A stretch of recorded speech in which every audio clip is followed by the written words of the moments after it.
자, 이 마지막 시대를 살 때 어떻게 우리는 살아야 되느냐?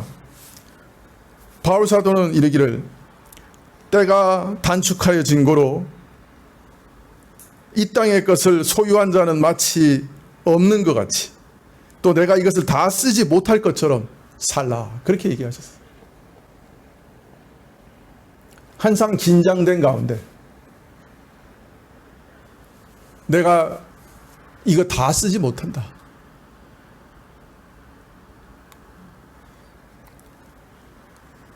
마음속에서 준비하는 마음으로 살아가라.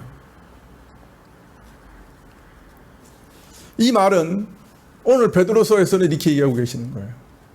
자, 우리가 이러한 긴장의 때, 이 마지막 때에 역사의 종국에 살고 있는데 허리를 동이고 하나님을 두려워하면서 거룩한 삶을 살아야 되지 않겠는가? 그걸 그렇게 얘기하고 계시는 거예요. 믿는 사람도 때로는 너무 고달프고 공고해서 또 깊이 낙심해서 예수님께서 오시기는 하실까 이런 의심으로 믿음이 흔들릴 때도 있고, 더 무서운 시험은 반대로 형편이 풍족하고 아쉬운 것이 없어서 그저 세상에서 하루하루 살아가는 것이 즐겁고 만족스러워서 속으로 말하기를 도도 말고 돌도 말고 지금 같기만 해라 내 인생아. 이런 세상이 계속되었으면, 시간이 여기서 멈추어 버렸으면 그런 속된 욕망과 허황된 희망에 젖어 사는 경우도 있겠지요. 둘 다 시험이죠. 그죠? 너무 힘들어서 에이 뭐 진짜 세상이 좋아지고 예수님 재림하셔서 정 복된 그 나라에 간다고 하는 게 정말 사실일까? 이렇게 너무 힘들어. 그것도 시험이고. 지금 너무 좋아. 야, 안 오시면 좋겠어. 이대로. 그것도 더 큰 시험. 자, 그러나 우리가 믿든지 안 믿든지, 기대하고 있든지 기대하지 않든지, 관심이 있든지 무관심하면서 외면하든지 하나도 변하지 않아요. 무엇이? 마지막 단계에 와 있다는 거예요. 우리 자세와 관계없이 주님께서 언제든지 오실 수 있는 마지막 때를 우리가 살고 있는 거예요.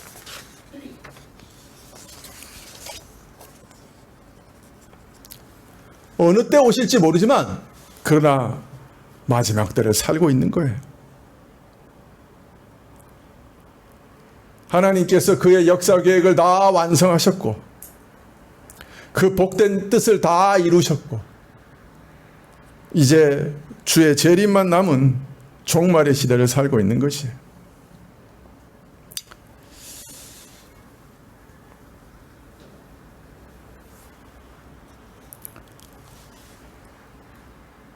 창세전부터 알려주셨던 그 예수님의 복된 계획이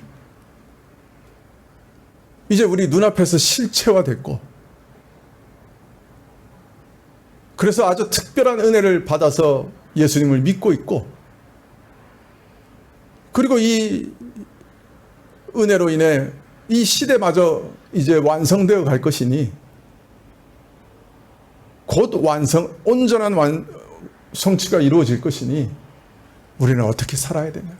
허리를 동이고 두려워하며 거룩한 행실에 힘써야 한다. 모든 일에 다 거룩한 삶을 살아야 한다. 그렇게 말씀하고 계시는 것이죠. 21절도 마찬가지예요. 똑같은 촉구인데 좀 다른 측면에서 우리를 촉구하고 계세요. 너희는 저를 죽은 자 가운데서 살리시고 영광을 주신 하나님을 그리스도로 말미암아 믿는 자니 너희 믿음과 소망이 하나님께 있게 하셨느니라. 20절에 보면 예수님께서 이 말세에 너희를 위하여 나타내신 바 되었다 이렇게 말씀하세요. 너희를 위해. 자, 그런데 21절에서는 그러면 그 너희가 누구냐 하는 것을 설명하고 계시는 거예요. 너희가 누구냐?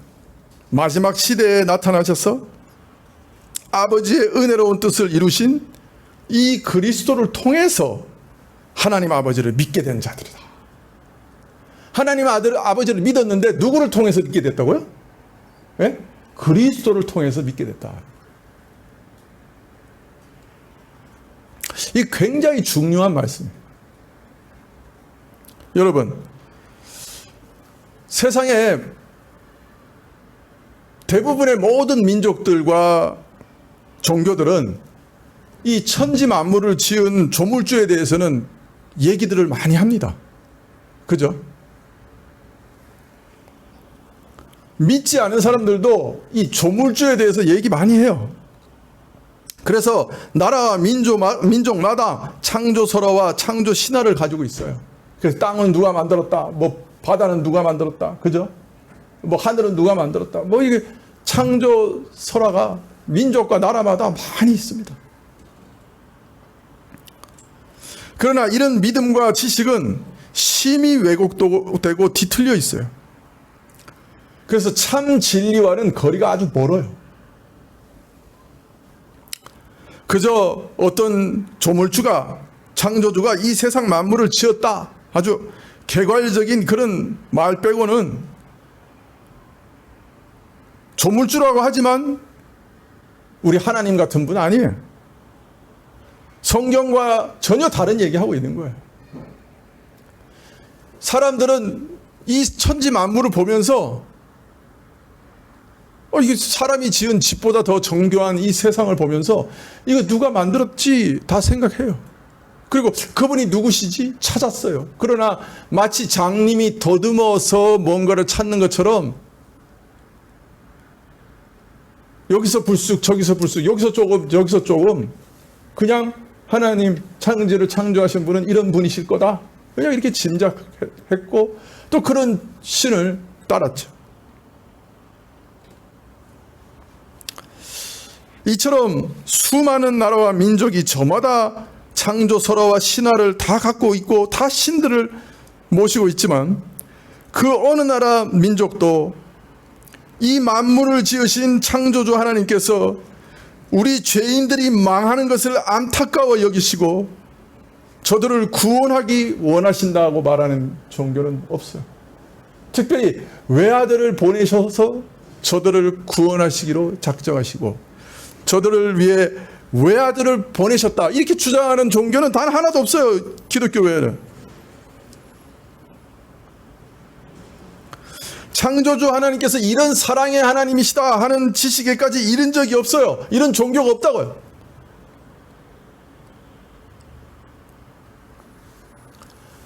하나님께서 그 외아들을 우리 죄인을 자기를 반역하는 죄인을 위해서 내어주실 만큼 사랑이 충만하신 하나님이시다.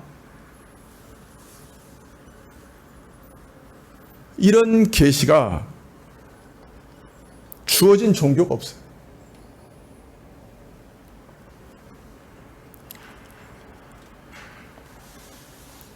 이 사실을 아는 자들이 없었어요. 오직 성자 하나님께서 진짜 오셔서 친히 오셔서 스스로 죄인의 죄를 대신 지으시고 십자가를 지시고 자신의 몸으로 완전한 속죄와 화목 제사를 드리신 후에 죄인을 용서하시는 이 하나님의 사랑을 우리에게 계시해 주셨어요. 물론 구약에서 오랫동안 예언하셨지만 그 사랑을 여러 가지로 드러내셨지만 예수님이 친히 오셔서 가장 확실하게, 가장 분명하게, 가장 명백하게 우리 눈앞에 찬연하게 보여주셨어요. 확실히 알게 보여주셨어요. 부인할 수 없도록 보여주셨어요. 죄인과 더불어 화목하기를 기뻐하시는, 죄인과 다시 사귀기를 원하시는, 죄인을 구원하시기를 원하시는 하나님의 기쁘신 뜻을 드러내셨어요.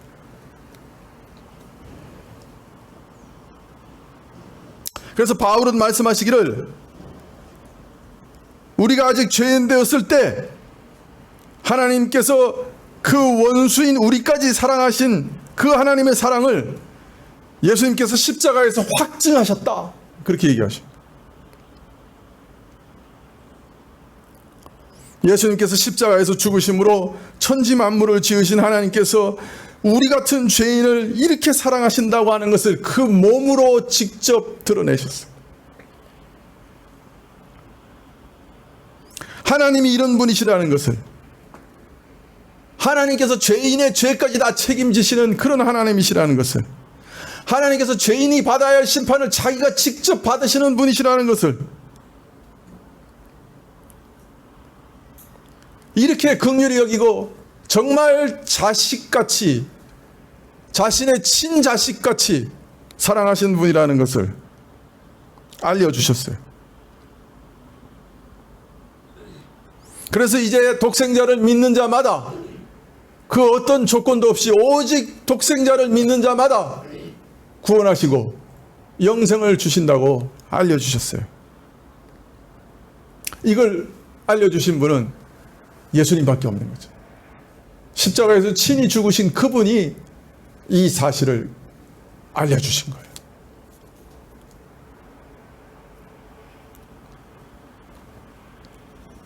그래서 하나님에 대한 참된 계시, 하나님의 마음을 열어주시고 그 마음속에 있는 사랑을 우리에게 진정 보여주셨던 거죠. 그래서 이제 우리는 하나님 마음에 대해서 궁금해하지 않아도 돼요. 사실 아내들이 남편하고 살면서 제일 궁금해하는 게 뭡니까? 예? 저 사람 나를 사랑하는가? 그거 매일 궁금해하는 것 같아. 더하여 매일 얘기해도 잘 안 믿는 것 같아. 행동을 개차반으로 해서 그런지. 어린아이들은 아버지가 너무 바빠서 자신들과 잘 놀아주지 않을 때 아빠가 날 사랑하는가? 질문하는 것 같아요. 자꾸 물어보는 것 같아요. 젊은 연인들은 데이트하면서 뭘 제일 궁금해해요? 상대방이 정말 나를 사랑하는가?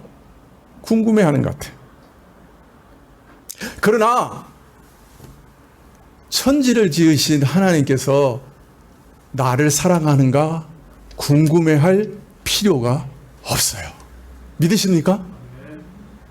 궁금해할 필요가 없어요. 천지를 지으신 하나님이 나를 사랑하세요. 정녕 사랑하세요. 아들이 목숨을 바쳐서 그걸 보여주셨어요. 증거하셨어요. 궁금해하지 않아도 돼요. 예수님께서 하나님의 마음을 활짝 열어서 명명백백하게 우리에게 보여주셨어요. 아직 우리가 죄인 되었을 때 그가 우리를 사랑하셨어요. 정녕 사랑하셨어요. 그래서 아들을 보내셨어요.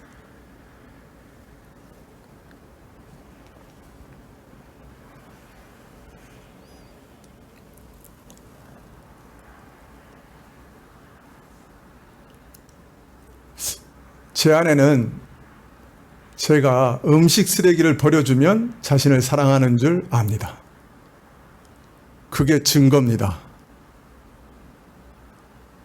그러나 하나님이 나를 사랑하신다고 보여주신 증거는 너무너무 고귀한 일이었어요. 외아들을 보내주신 일이었어요. 여러분, 이거보다 어디서 더 큰 증거를 구할 수 있겠어요? 하나님이 어떤 일을 하시면 우리를 사랑하신다고 하는 것을 이보다 더 명백하게, 이보다 더 분명하게, 이보다 더 크게 우리에게 알리실 수가 있겠어요? 자기 외아들을 우리에게 주셨는데.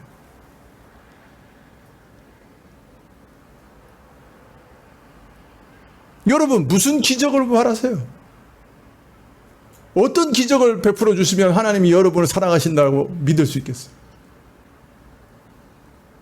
돈벼락을 쏟아부어 주시면요, 그 돈 다 놓고 가야 돼요. 병 걸려서 다 놓고 가야 돼요, 잘못하면.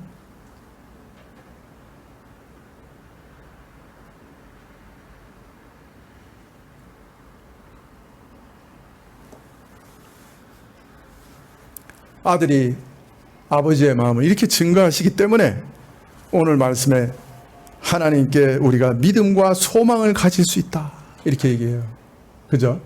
믿음과 소망을 가질 수 있다. 아, 하나님의 약속은 확실한 언약이구나. 내가 하나님께 가기만 하면 나를 사랑하시는 하나님께서 나를 영접해 주시는구나.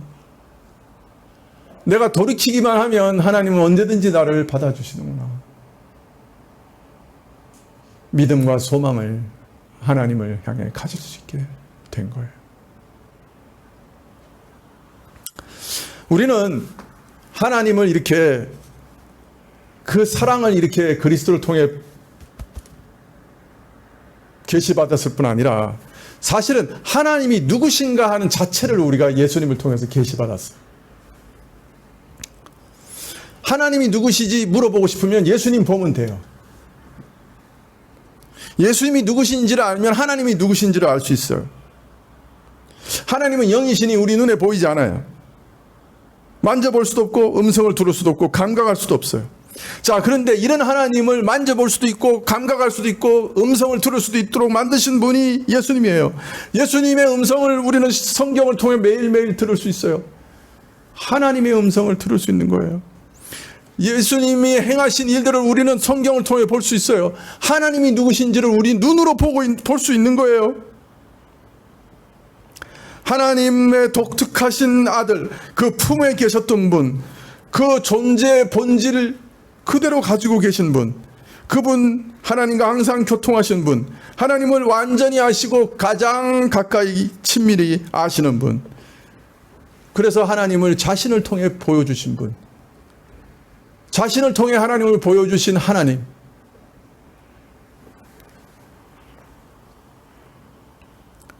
그래서 우리는 그의 무한하신 사랑과 긍휼과 자비와 거룩하심과 의로움을 예수 그리스도를 통해 알 수 있습니다. 빌립이 예수님께 한 번에 이렇게 부탁했어요. 하나님을 좀 보여주세요. 예수님 뭐라고 대답하셨어요? 나를 본 자는 이미 아버지를 보았다. 그렇게 말씀하셨어요.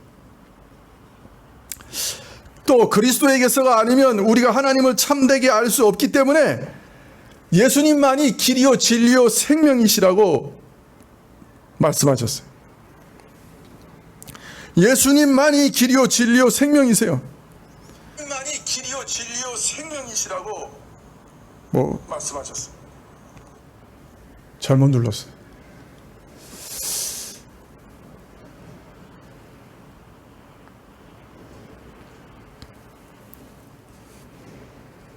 하나님이 어떤 분이신가? 바로 예수님을 통해서 알 수 있어요. 자, 그런데 이처럼 아들을 통해서 참되게 알고 믿게 된 이 하나님을 가리켜서 오늘 말씀해 보면 죽은 자 가운데, 그를 죽은 자 가운데 일으켜 살리시고 그에게 영광을 주신 아버지라, 이렇게 얘기합니다. 우리 믿는 자들은 아들을 죽은 자 가운데서 다시 살리신 그 권능으로 우리 죽은 영혼과 몸을 다시 살려 새 생명 얻게 하시고 아들로 하여금 승천하여 아버지 우편에 좌정하사 만유를 다스리게 하신 그 그리스도의 영광에 우리도 참여하게 하실 것을 믿으면서 기다리고 있는 거예요. 아들을 살린 그 권능으로 우리를 살리신 거예요. 아들을 높이신 그 은혜 가운데 우리도 참여해서 하나님 우편에 앉게 하셨어요. 오늘 말씀에 너희 믿음과 소망이 하나님께 있다 하는 말씀이 바로 이런 뜻이기도 해요.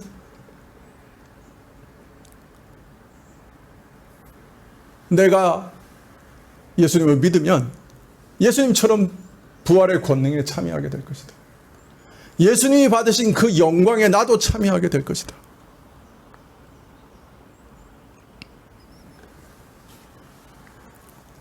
여러분, 베드로 사도는 오늘 말씀에서 이렇게 촉구하고 계시는 거예요. 나그네 된 자들아, 너희는 그리스도를 통해 하나님을 알게 된 자들이 아니냐? 그리스도를 통해 이 마지막 시대 때 친히 하나님이 누구신 자를 계시받은 자들이 아니냐? 그리고 그 마지막 날 영광을 믿음과 소망 가운데 바라보고 있는 자들이 아니냐? 그 영광에 참여할 것을 바라보고 있는 자들이 아니냐? 그러니 이 마지막 때 나그네 길을 가면서 두려워하며 허리를 동이고 거룩에 정령 힘써야 되지 않겠느냐? 너희 받은 은혜가 얼마나 대단한 것이냐? 너희 받은 기회가 얼마나 대단한 거냐? 너희 받은 그 때가, 그 시기가 얼마나 중요한 때인가? 너희가 살고 있고 너희가 얻은 기회, 너희가 얻은 계시, 이것들이 얼마나 대단한 거냐? 그 무엇과도 비교할 수 없는 것이다. 그러니 너희가 참 조심해서 삶의 모든 부분마다 그리스도의 거룩으로 가득 채워가야 되지 않겠는가? 너희 생각, 동기, 말, 행실, 눈빛, 그것이 전부 그리스도의 원리와 그리스도의 거룩으로 가득 채워져야 되지 않겠는가? 베드로 사도는 우리에게 오늘 이렇게 촉구하고 계시는 겁니다.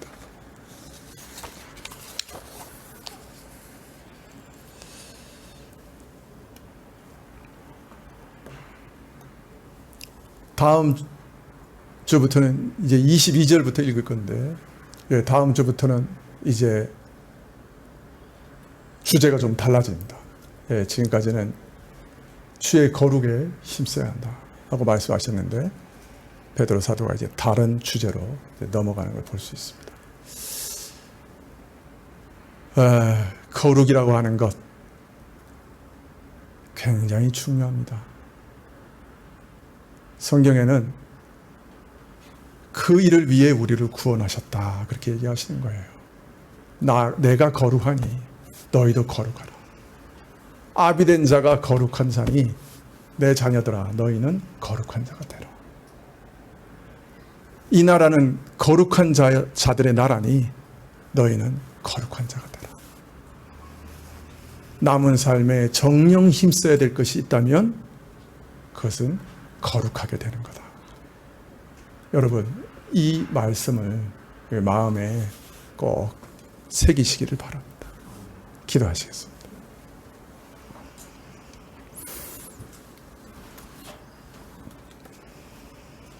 아버지 하나님, 거룩할 능력이 전혀 없는 우리에게 거룩하라 하실 때에는 우리 안에 성령의 능력을 베풀어 주시고 거룩하게 할 힘과 능력을 주시리라는 약속인 것을 믿습니다. 저희 연약한 믿음을 붙들어 주시고 성령 끝까지 의지하게 하셔서 우리를 괴롭히는 모든 죄들을 끊어내고 주께서 기뻐하시는 거룩한 길 갈 수 있도록 저희를 크게 도우시기를 기도합니다. 예수님의 이름으로 기도합나이다. 아멘. 65장 찬송하시겠습니다.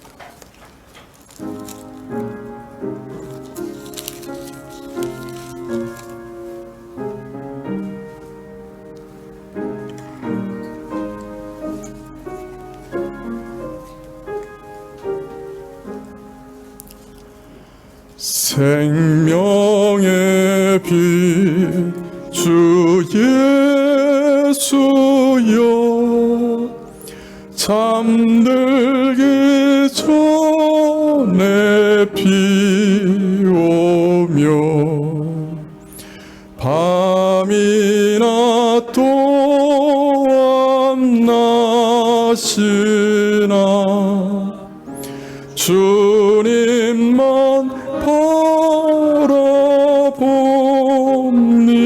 바라봅니다.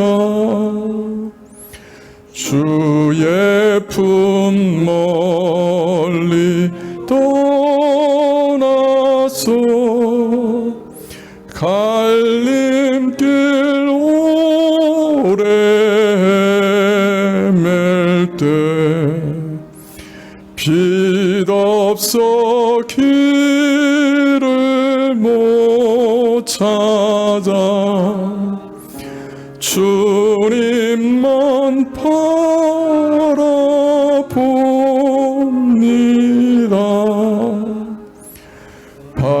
밝으신 주의 찬빛이 어두운 그늘 헤치고 내 갈 길 환히 비칠 때 주님만 바라봅니다. 캄캄한 밤에 주 예수 내 영혼 품어 주시고 새날의 밝은 햇빛을 또다시 보게 하소서.